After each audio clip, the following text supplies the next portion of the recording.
So, everyone's been talking about intermittent fasting lately. Eat for 8 hours, fast for 16, burn fat, live longer. You've probably heard it. But the more I read about it, the more I realized, hasn't Ayurveda always said something similar? I wanted to understand what this ancient system actually said about meal timing and fasting and how that stacks up against what modern science is now discovering.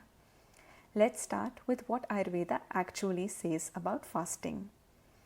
Ayurveda may not use the term intermittent fasting, but the idea of giving your digestion a break, that's been at its core since the beginning.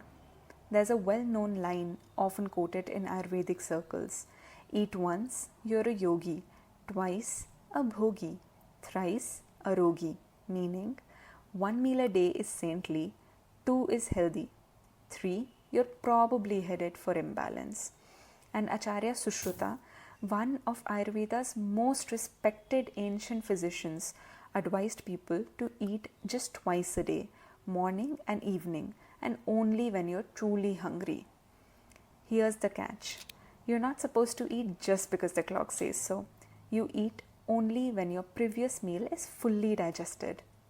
So, how do you know? Ayurveda says, look for lightness in the body, genuine hunger, a clean burp, and no lingering taste from your last meal. Only then should you eat again. They also spoke in terms of time. 1 yama, which is about 3 hours.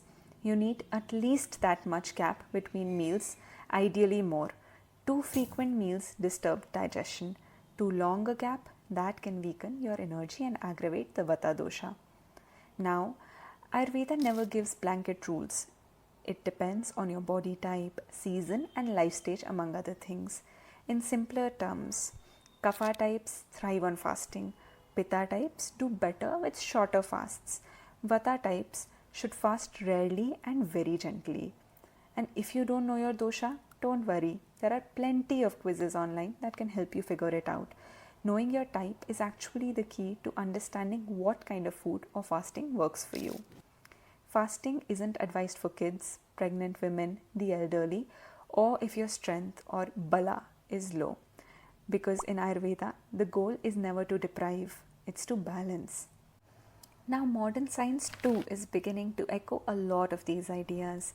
Studies published in some of the best journals like Nature, Hopkins Medicines show that intermittent fasting can lower insulin, improve blood sugar, reduce inflammation, and even trigger autophagy, your body's internal cleanup system. The big takeaway: when you eat matters. Eating your main meal earlier, around midday, leads to better metabolism compared to eating late at night. And that's exactly what Ayurveda said centuries ago.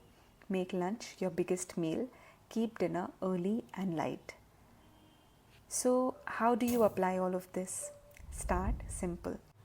Eat only when you're truly hungry. Leave at least 3 to 6 hours between meals. Make lunch your largest meal. Have an early, light dinner.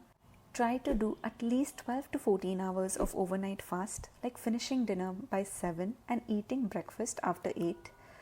But don't treat fasting like a punishment.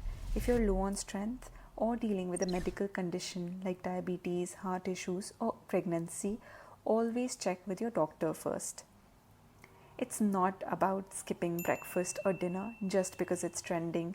In Ayurveda, how you eat and when you eat depends on a lot: your dosha, your age, the season, your strength, even your state of mind. What we've talked about here applies mainly to a generally healthy person, but we're all different, and Ayurveda knows that. So whether you're experimenting on your own or working with a practitioner, it's always a process of listening, adjusting, and finding what works best for your body.